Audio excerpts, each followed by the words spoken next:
Hi, welcome to Fortify and Grow podcast. I am Krystal Burke, and today I am so excited. I've chosen a special guest for this episode who is near and dear to my heart. Her name is Tammy McOmber, and she is an identity and Enneagram coach. She is the founder of Original Design Coaching, where she helps individuals discover their authentic selves alongside with others to impact the world for positive change. And on top of that, she is in the process of writing a book to help others discover their identity, know their value, and walk in their purpose. So welcome, Tammy. I'm so excited to have you. Hi, Krystal. I am so excited to be here. This is awesome. Yeah. I originally wanted Tammy to come on because over the last few years hanging around her, I have learned so much from her knowledge about the Enneagram and specifically on this topic of pace. And what I mean by pace is how we move, how fast we move through the world.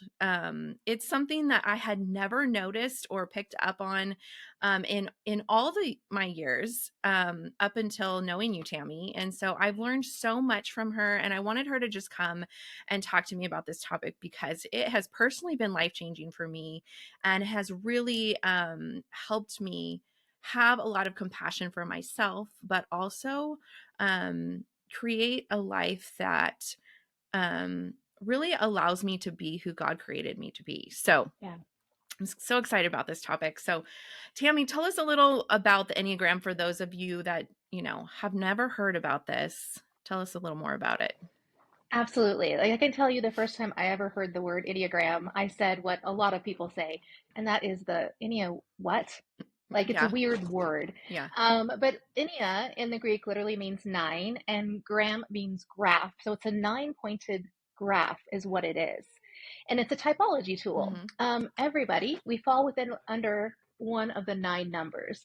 Now, some people might say, like, that's absolutely not possible. Don't put me in a box. Like, there's no way there's only Mm-hmm. 9 different types in the world. But the beautiful thing is that every single number has all kinds of different variations under it. So, yes, it is possible to be able to be put under one of the 9. This typology tool really kind of came to America and became became popular in 2018 when Susan Stabile and Ian Cron wrote the Road Back to You. Mm-hmm. But it's been in America since the 60s. And it really is just 9 different ways that we see the world. And when we understand what way we see the world, like what way I see the world and you see the world, then all of a sudden we stop putting so much pressure on ourselves to be like the other person.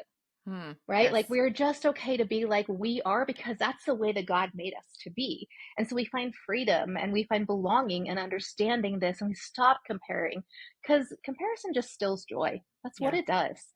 And God created us to have an abundant life. And so if comparison is always stilling joy, we can't live in the abundant life God made us to be. So it's this cool tool that helps us understand why we do what we do. Because oftentimes I didn't understand my why before I learned this. Mm-hmm.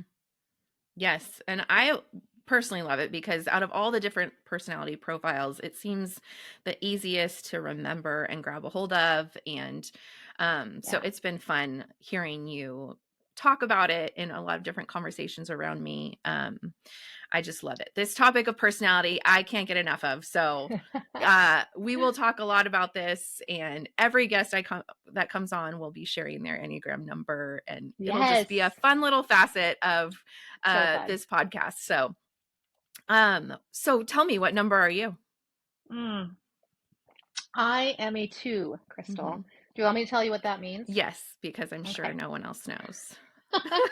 Okay. So some teachers and instructors of the Enneagram like to give each number a name. So if we go that route, the 2 is often called the helper. I really don't honestly really love that name. Like I do like to help people, but I feel like that's like putting, well, as I say this myself, putting myself in a box. And I'm like, it's so much more than just like I like to help people. 2s really deeply care and love people. We want everyone to succeed, and we can really see value and worth in everybody. It's a beautiful, beautiful gift that God gave us. Having said that, just like every other number out there, we have our own struggles. So while all 2s can see value and worth in everybody else, all 2s really struggle to see their own value and worth. And so to be able to find mine, I go out and I do all the things for all of you guys to make sure you're all doing good. And I get honestly very prideful. And I start to think, wow, look at all that I'm doing for them. It's a very kind of backhanded thing the enemy does like that Yeah. because we don't think it's pride, but it's 1,000% pride. So, yeah, we are very big promoters of others. We're very, very loving and caring and Mm-hmm. kind.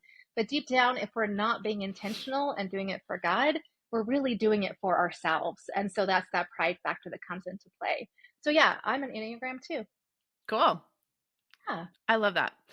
And you seem to be like the person that people seem to gravitate toward for like help, and they just want to like share their life story Yes. with you. And I love that personally about you, but I've seen it in many in all of the people I've been around have always Oh, done that with you, and it seems like that's a characteristic of it too. yes. Yeah. We love people, and one of the ways that we love people is we ask questions. Mhm. Very few of us don't actually want to talk about ourselves. And so, in order for me to love you well, I need to know you. And to get to know you, I ask questions. Mhm. And then the beautiful thing about having the knowledge of the Enneagram that I have is as you answer these questions, even if I don't necessarily know your number, I can start to, in my own head, kind of just not give you a number, but place you in certain ones that helps me then know the next question to ask you. And then I get to know you deeper and get to know you more. And the more I do that, the better I can love you. It's this like circular thing that we got going Yeah. on. Yeah. I love it. That's cool. Well, I'm a 9, and so that Yes. my title is peacemaker, and so Yes. I will go out of my way to people please in an unhealthy version to keep the peace around me. I will sacrifice myself for the sake of doing that. But it also means Yes. that I have the ability to know how to read the room a little and Yes. get an idea of how I can support and be there for people and bring peace in the midst Yes. of chaos. So, is Yep. there anything else you want to share about 9s in general? Not just me, but Oh, you have I a lot of I 9s in your world. I have a lot of nines in my world. Yes, I love nines. My hubby's a nine. My daughter's a nine. A lot of my good friends are nines. I love nines. And nines and twos, in lots of ways, can actually mistype because we're really similar. We both really are Mhm. looking outside of ourselves towards other people all of the time. Um, there's some differences between us too. So nines really are Mhm. peacekeepers and Mhm. makers. They have the ability to see all the different perspectives of all the different numbers way better than any of the rest of us can. Um, and they really, really, really hate conflict. Nines hate Yes. conflict. They're not even quite aware of how much they hate it until they start to learn this stuff. And so, in order to avoid conflict, they don't really honestly share like their deep opinions very often. They don't even really, unless they're getting healthier, know what their opinions even are because they're so busy like trying to shove down any possible conflict that can come up. Mhm. So, for instance, if you ask a nine like where they want to go eat and they're with a crowd that they don't know very well, that's not kind to a nine at all. So they're always trying to like shove down the conflict inside themselves and make sure there's no conflict in the room. This in turn makes them very tired often. Mhm. So nines tend to withdraw because they're trying to escape that.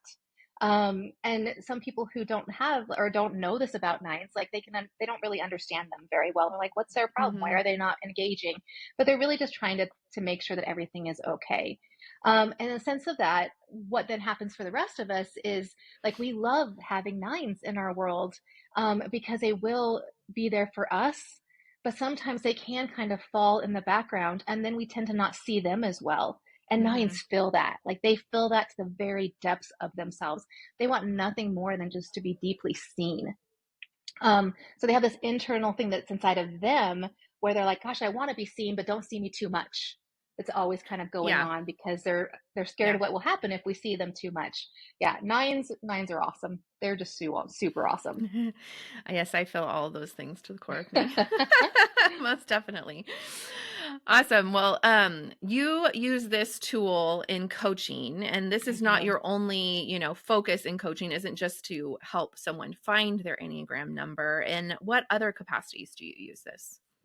Yeah, that's a great question. So for a long time, I just called myself an Enneagram coach because that is Mhm. one of the ways that I am certified is through that. And it's like again a really really helpful tool. But what I discovered not very far into it is it was often used as like a party favor. Like people would Mm. figure out what number they were, and then they'd be like, "Woohoo, I'm this number," and then they'd honestly use it as an excuse for all the things that they do. No, it's an Yes. awareness Mhm. for what we do, but it should never be an excuse for what we do. Like it really is knowledge so that we can change the way that we do things if we want to change them to become more and more of who God made us to be. So the Enneagram is a wonderful tool to have in your pocket. It's great knowledge to have. To be able to understand when you're stressed or when you're doing really well and the path to stop doing the patterns that you don't want to do in your life anymore. But if it's not used for that and just a party favor, it doesn't really have a lot of use in your life. So I've discovered that I always, when I teach it, I combine it with the gospel because really God's the answer. Like this is just a tool, God Mhm. is the answer. So I think often of Romans 7 when Paul's talking and this is my paraphrasing, of course, but he just keeps saying, he's like, I keep doing what I don't want to do, and yet I do it anyhow, and I don't know why I'm doing it, but I'm doing Yes. it. Uh-huh. Like, that's the beauty behind the Enneagram combined with the gospel is the Enneagram helps you see what you're doing and why you're doing it. And then you take it to Jesus and say, Lord, I don't want to do this thing anymore. Can you help me with it? And he is Mhm. always faithful to be able to do that. So that's a great way that I use it and pair it with the gospel. Another thing I've really, really learned as I've been coaching is it works wonders when you do it with other people. So I Huh. can teach all day long how different numbers respond to the world. But when you get a group of like 6 to 12 people in a room Mhm. and there are these different numbers, and I'm talking about a one, and there's a one sitting right there, and I ask the one questions, everybody will learn so much more from that one answering than me giving all the answers for a one. And they all learn about each other. So all of a sudden, I now understand why you do things differently than I do. And I also understand that it's not one's right and one's wrong. Like it's just different ways of doing it. And in the end, we need all the ways. Like we need all of them. Mhm. So God created us to do life in community. He created us to do it with other people on purpose because that's how he does it. It's Father, Son, and Holy Spirit. He does it in community. He created us to do the same. So Yeah. when we learn it in community, something really, really cool happens. And we all of a sudden have a grace and an understanding about other people like we never had before. That's cool. I love that. And as I think about what you were originally talking about, how we kind of can take the Enneagram and kind of use it as an excuse for continuing our bad behavior. Like there's been so many times where friends or my husband, we've come across different personality profiles and you find out, oh, this is why I procrastinate, or this is Yeah. why I get angry easily, or this is why I withdraw easily. And it can kind of feel reassuring, like, oh yay, there's nothing like wrong with me. It's Yeah. just who I was created to be. But then it feels a little like, well, yeah, I feel better about it, but that doesn't mean that I get to just do nothing Yes. about it. I love that you're like encouraging and pushing people into um more that God has for them, because Yeah. there is so much more. Yeah, because we're called to grow. We're called to Mhm. become more and more of who God made us to be. But in order to do that, if we still keep doing the same exact patterns, we don't grow when everything's the same, and we don't grow, at least I don't grow when everything's easy. I Mhm. grow when hard. I grow when things are challenging. I grow when I'm outside of my comfort zone. So yeah, the Enneagram gives me the knowledge of seeing like how I'm doing it, but it also gives me the knowledge of how I can grow. And it's hard. It's not an easy thing to do. So Yeah. go into all of this like knowing like this is worth it, 1,000,000% worth it to becoming more and more who God made us to be. Mhm. But it will be difficult to do. Yeah. Definitely. I would love to move into this topic of pace, because Yeah. it is something I've learned in light of the Enneagram. And so that's why we're kind of coming off the Enneagram. This podcast isn't necessarily about the Enneagram in itself, but it gives us this framework to understand um, how we are different than each other and why we're different than each other and why that's actually a good thing, rather than feeling like we're supposed to keep up with everybody else. As a nine, I've learned my pace is slower than everybody. And not only just like me moving physically through the world is slower, but my decision making is slower. Hmm.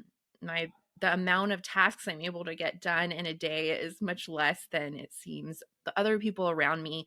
And I remember as I was a stay-at-home mom with my kids at home and having other moms around me that were I was doing life with, it felt like life was so much harder for me Hmm. because I wasn't able to like kind of keep up. I needed more alone time. I couldn't clean my house as fast or, Yeah. as everyone around me. And it was just this this area of my life that I had a lot of negative self-talk around, and I beat Yeah. myself up a lot about it. And so I'd love for you to share a little about what that actually looks like for different numbers, because as a slower 9, like, I love that we get to talk about this because 2s are the opposite. So share a little about what that looks like within the different numbers, or maybe a general overview of Yeah. what the options are within there. Yeah, I Mhm. absolutely can. And you're not wrong. I will say every number, like what you're talking about with comparing in your house and kids and all of that, like every number will do that. Like we'll all compare to that person over there and Yeah, how they're doing something differently than we are, and it's better in some way. And yeah, I go back to the comparison really does steal joy. And especially, I it swear, as does. females, we're really, really bad at it. Like we always Yeah, think someone else is better than us in some way, and that's just not true. But especially when it does come to this pace, I really cannot tell you how many times in my life I've heard, I don't know why they can do more than I can do in a day. yes. Like I hear I've that. said that and thought that a million times, and I've been like, there must be something wrong with Yeah. me. Like, No, how do they do it? there's nothing wrong with you. And I've said that, like you say, I'm the opposite of you, but no, I have said that many times because there are people who move much faster Oh, and much, interesting. much more efficiently than I do. For sure there are. So in Enneagram language, there is oftentimes the different numbers are broke down into groups of 3, and it happens in all kinds of different combinations. One of the combinations is called stances, and stances have to do with like certain centers of intelligence that we have repressed and ones that we lean into more, and that's a bunch of stuff. But all that to say, it causes us to move at different paces. Mm. So there's this the I'll start with like one. So ones, twos, and sixes, we're all in the same stance, um, and we all uh, tend to move not super fast, but we tend to move at a very steady, ongoing pace. Like we're going to Mm-hmm. keep going, and we're going to keep making things happen. And it's going to be a very progressive movement all of the time. We don't tend to like things, we don't tend to like really, really, really long to do lists. And so we're going to like check those things off. Now, certain ones of us love lists more than others. I personally am not a Mm-hmm. list person, but I don't like if I'm not productive, I feel like I didn't, like, there's no point. Like I have to Yeah. be productive. It makes me really happy to be productive in a day. So yeah, I can be very much like a person who like wants to do too much. Again, especially not even mine, but I'll want to take on yours also. And so will ones, and so will sixes. So our Hmm. pace will go a little bit faster than other numbers because of that. And then you have fours, fives, and nines. So Krystal, you're in that Yeah. grouping, and you guys are more the withdrawn stance. And so, in general, you guys don't move as fast um, in certain ways. Now, again, every single individual looks differently in this. So some of you guys might move really fast in certain ways and slower in others, or you might move Yeah. like really fast for 3 days and then like need to just take a break for 2 days and like veg out. So it just looks different for every single person. But four, fives, and nines, by nature, you tend to withdraw more Mm-hmm. instead of push in more. And for each of you, it can look a little bit different on how you then process while you're Mm-hmm. withdrawing.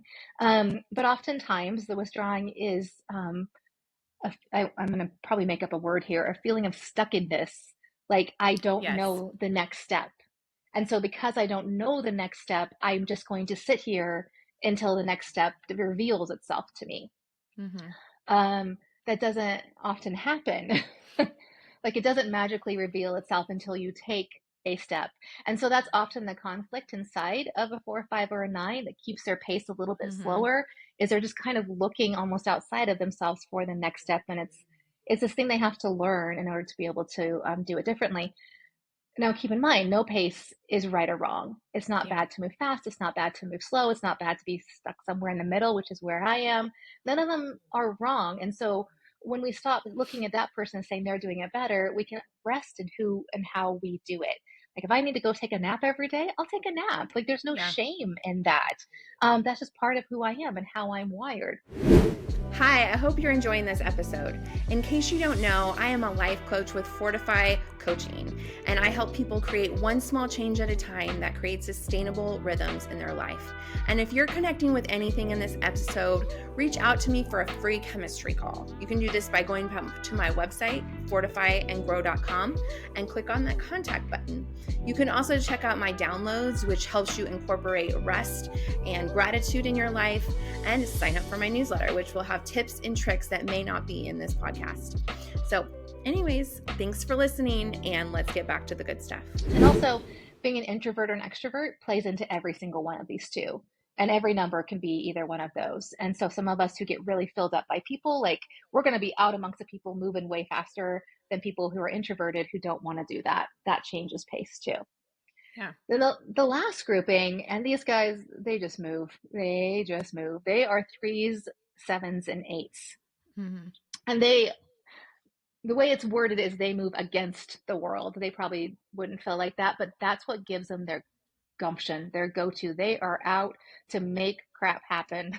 Mm-hmm. And they will. They absolutely will. 3s, 7s, and 8s move at a pace that the rest of us look at and think, oh my gosh. So when I was saying, like, how do they possibly do that earlier? Like, how can they do all that? Yeah, 3s, 7s, and 8s can do all that. Their cognitive ability just thinks they think way faster than the rest of us, and they're very, very good at executing what they think, like within no time at all. And they're beyond that excellent at recruiting people to do it with them. So they have an idea often, and they'll be like, hey, this is an idea. And people around will be like, great, let's do it. And they'll be like, okay, have fun. I'll oversee it. And and they do. Mm-hmm. And they support, and they're in part of it, but they're really, really good at just making things happen. The downside is if you're keeping that all the time, that's not sustainable. And that's where I'm sure you'll see as your clients, like a lot of these guys come to you and be like, I don't know what's wrong. Like, I'm not doing any good anymore, because for a while this fills them up. It gives them energy. The more they move, the faster they go, the more energy they get. It's kind of this constant thing, but nobody can sustain that long term. And so they will burn out. And that's why it's important that we understand that, yeah, we have these different paces that we do, but in the end, we all need to rest however God calls us to rest in Him. And if we're not resting in Him, we will be able to not function anymore. And one way or another, something will happen where we'll have to stop. Yeah, so, definitely. Yeah. And I love that picture you give, because it's interesting how opposite is from me, the last stance you were talking about, because, I can burn out really easily by like just bombarding myself with shame. And I end up just kind of feel small and in the corner, like, how am I going to do this? And I can't keep up with everybody else. And the more that I try, or the more that 9s try, or, those different numbers you mentioned in that stance, we can burn ourselves out really fast just by trying to keep up with the rest of y'all. And so the more that I have kind of given myself permission to be slower, I set my own expectations differently. So when I'm like, gosh, I only got this much accomplished today, I have to stop and be like, wait a second. Yeah. But that was a lot for you, and that's okay. And this phrase that I've learned that has been just so powerful for me, and it's the phrase of take all the time you need to do what you need to do. And then whenever I do that, I end up not only accomplishing things, but I feel like I have joy in the midst of it, not just okay, I'm going to do it as fast as I can. It's not enough. Feeling like bad, even though I've accomplished something, feeling not good enough, even at the end of accomplishing something. And so, I have just loved learning about this from you, because it has just allowed me to give myself so much grace. And that alone gives me more energy, right? Because I'm not like stealing energy from myself by like, with all that negative self-talk. So what does that look like for you, Tammy, as a 2? That is a much quicker pace. What are some challenges that you have personally within your relationships and whatnot? What does that look like for you? Oh, good golly. So like I said, I'm married to a 9. So in our little world, we move at very different paces. So for a long time, it created a lot of conflict in our marriage, because I'm like, let's go do this, and then we're going to do this, and then when we're done with that, we're going to do these 4 things. And he's like, whew, like, it's Saturday. Could we watch a movie? Like, could we take a little bit of a break? And so I've had to learn to try to balance it. And it's been so wonderful for me to be married to a nine because I've discovered that I actually do need that. Like I Mm, need the slow down. I don't know if I wasn't married to him if I'd very much be aware of it. Like if I was married to like an assertive number, like a 3, 7, or 8, I think I would just like be keeping up with them the whole time, and I would probably burn out really, really fast. oh, So interesting. my Yeah. hubby helps me like slow it down. And because we've been married now for 28 years, I've learned how to do that by watching him and by just being like, oh, okay, let's slow it down a little bit and let's take our time. Having said that, I don't need, and this is not a bragging thing either direction, but I don't need the amount of time he does, and that's okay also. Like I Yeah. don't need to slow down at the same amount he does, and that doesn't make me good and him bad or either direction. So it's okay if like he wants to sit there and watch a show and I want to be working on something on my computer for the business. Like that's okay. There, Mm-hmm. there's nothing wrong with that either. So we've been trying to find the balance between all of it. One of the things I have learned for sure, it's not just the speed of how we do things, it's the speed of how we process things. So again, I'm not going to process things as fast as a 3, 7, or 8, but I will process them and speak them, especially because twos love to talk. I will speak them way faster than my hubby will. Hmm. And so I've learned like when we're even having a conversation or in conflict, this is really helpful for me because I tend to just keep talking and like, we got to get this fixed. We got to accomplish this. We got to figure this out. But the more I go at him and keep talking, the more he tends to turtle and pull Yeah. away. Uh-huh. And I didn't know that. Like, I thought he was just ignoring me for the longest time until I learned the Enneagram. But he's not. I'm overwhelming him. And he's literally Mm-hmm. going into like fight, flight, or freeze. And in his case, it's freeze. He's like, I'm just freezing. And so once I learned that about his pace, when we're in a discussion that's maybe a little more complicated and hard, I've learned, okay, I need to sit here and just shut up. Like, I need to ask him a question and just shut up and wait for him to answer. As a two, that is incredibly hard. Like, a 10-second wait can feel like 3 days. Like, it's just, Yes, especially that like seems when like it would be very frustrating. Well, but it's the most helpful thing in the world for him because he does not feel safe when I just keep coming forward with like thoughts and questions. I have to Mm, stop and I have to give him time.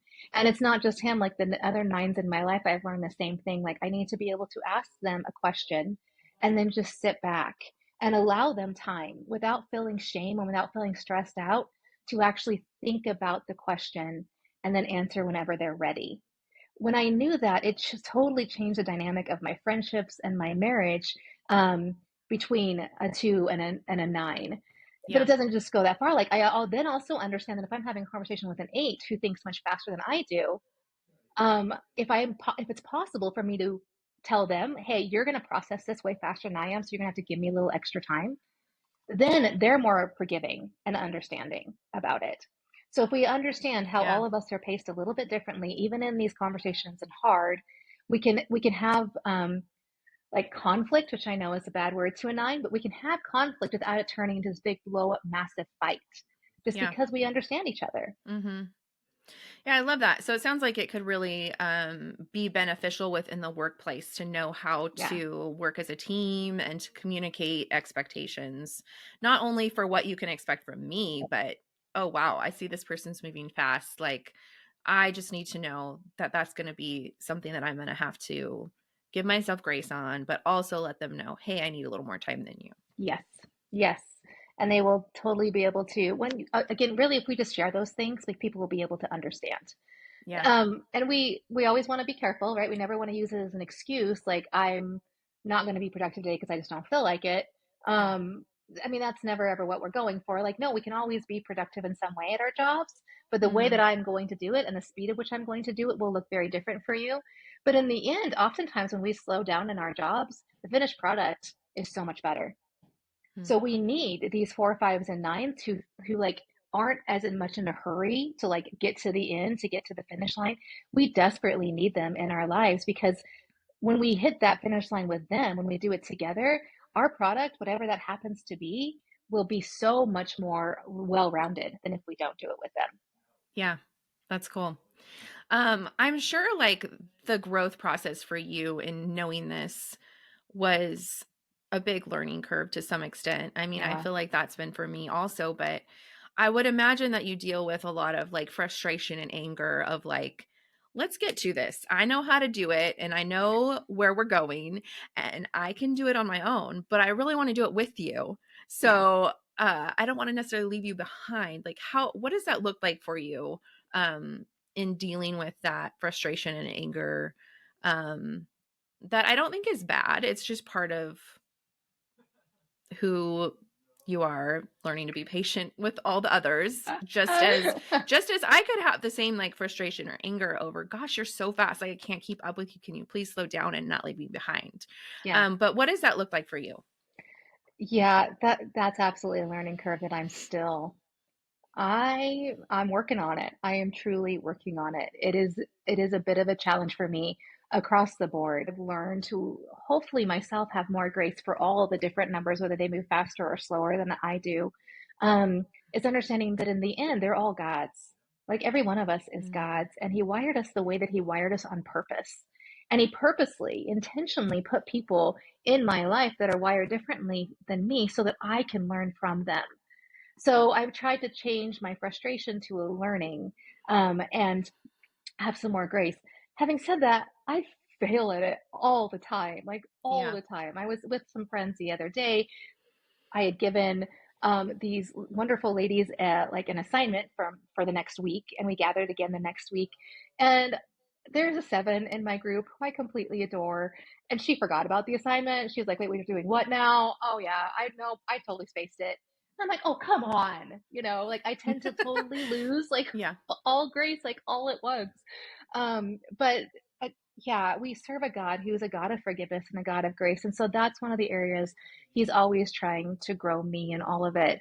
And I tend to be able to have grace for others in some of it, but then like if I mess up like that, what I then do is like you talked about, I just sit there and beat myself up. Yeah. And that's not what God like. Shame is a huge thing for certain numbers. It's a huge thing for everybody, but it's a huge thing for certain numbers. And I happen to be one of those numbers. So like I process almost everything if I'm not careful through the lens of shame. Hmm. Um, so when I do tend to like lose my own temper or be frustrated or angry, like immediately almost like I'll start to feel shame. And that's not, we don't serve a God of shame. And so I have to take that to Him and say, Lord, this is how I'm feeling. Can you help me understand the why behind it and speak your truth into it? So it's constantly me going to God because of how I feel like I'm not enough in some ways, but also going to God and saying, Lord, please help me to have that same grace and understanding for other people. Yeah, that's awesome.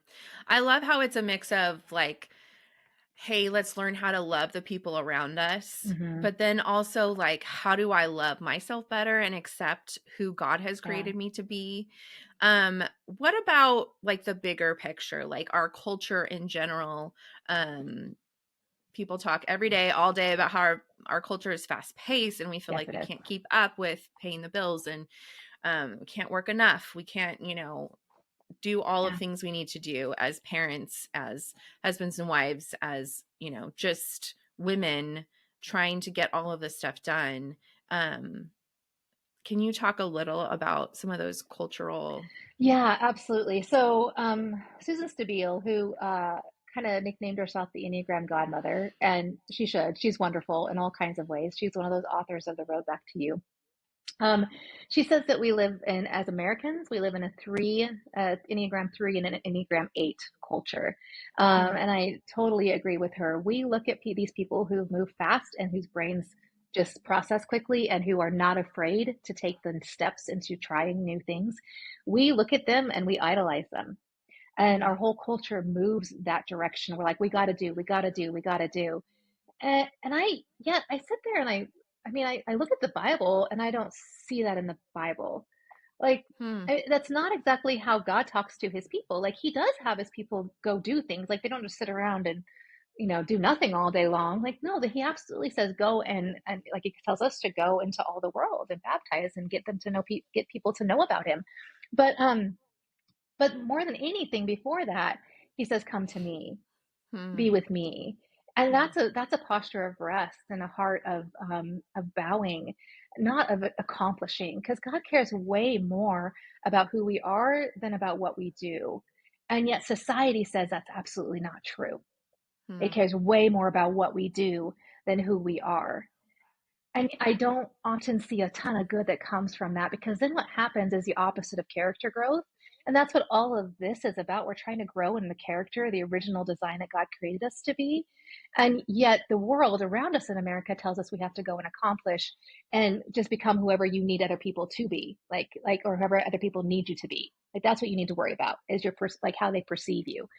And that's when these Yeah. masks, these personas, this personality comes into play, and it can actually do us a lot of harm. Now, Hmm. if you go into other cultures throughout the world, they're not going to be 3, 8 dominant. They're going to probably be dominant in another number, which can have its own downfalls for sure.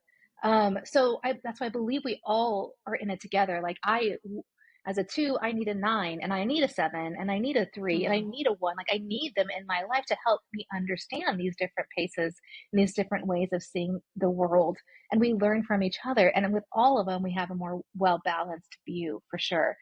But culture can put a lot of shame on us. Here's the Hmm. thing: 3s and 8s also have that shame, just so you know. Hmm. Like they can't move fast enough to keep up with it either. We are in a success based culture. And so when that's the case, like nobody can. They're just better at Hmm. the Yeah. world perceiving that they are. Inside of Yeah. themselves, they feel it too. It doesn't run everything for them like it does for some of us, but it really is still there for them. So that's when we have to stop trying to perform for the world and look back and say, okay, Lord, what do you have for me? Who do you call me to be? What is my place in the world? What is my pace in the world that you gave for me? And rest in that. Hmm.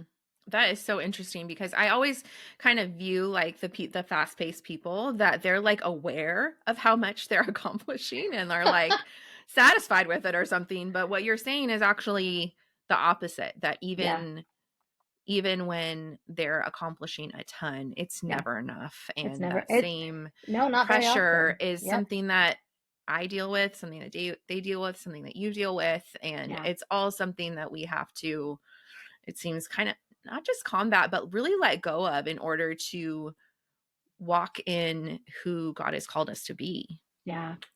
Yeah. It's I really love not a that. matter of like, what else do I have to pick up? It's what can I lay down, God? Hmm. Like, what can I lay down? That's really, in the end, his. Like, all of it is his. It's Yeah. not ours. And so I have to ask myself all days, every single day, all day long. Um, Lord, am I doing right now? What am I doing it for me, or am I doing it for you? Hmm. Whatever it happens to be that I'm doing. Like, what is my motivation of my heart for what I'm currently doing right now? Um, yeah, it's going to be a lifelong process for me to be able to someday hopefully say, Lord, I'm really doing it more for you than for me. Yeah. I'm not there quite yet, but I'm working on it.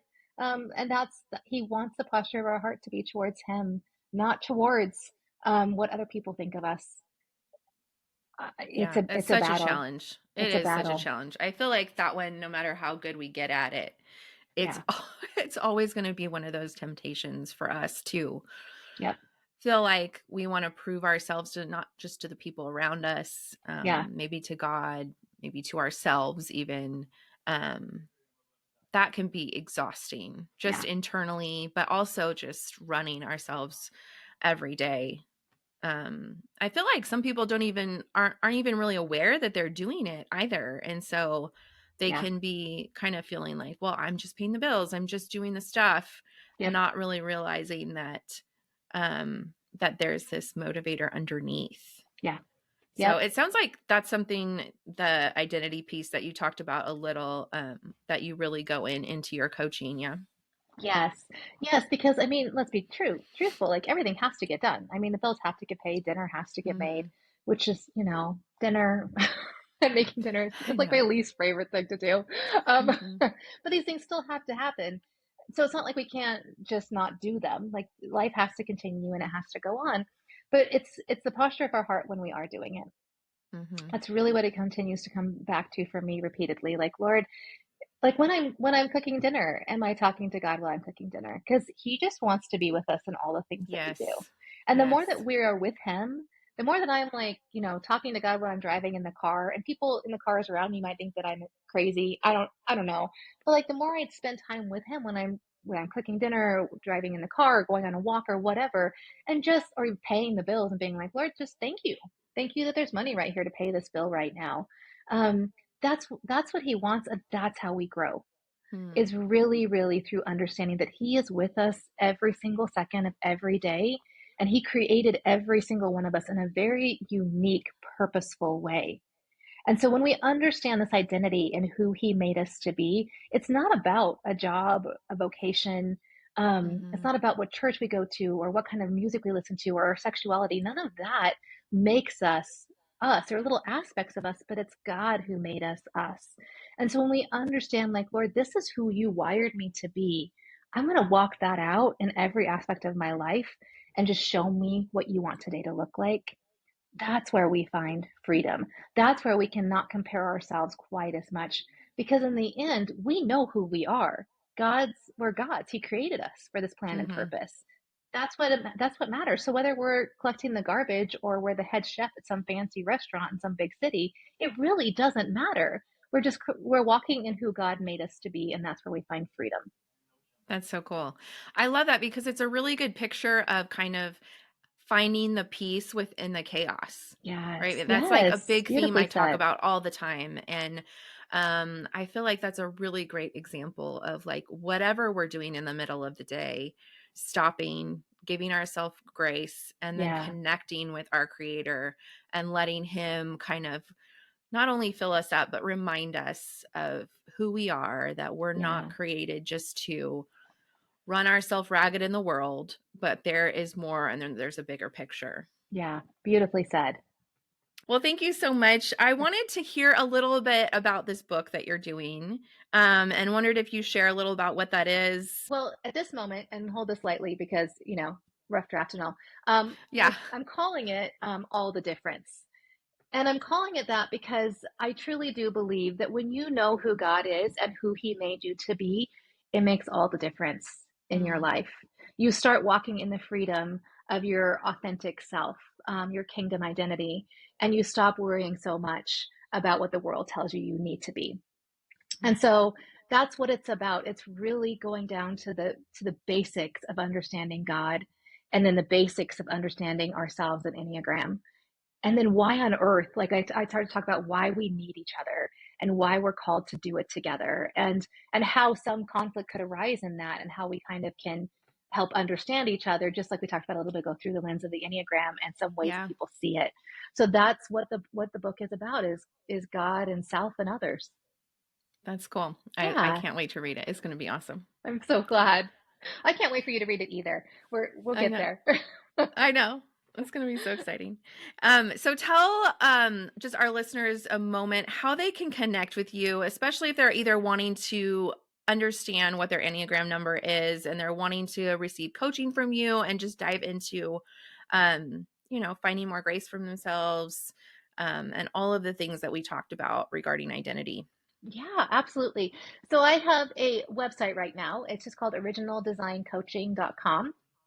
Um, Awesome. and there you can find out all the information that you want to find out about, how I do it and what I offer and what it might look like. That's kind of broken down on there too.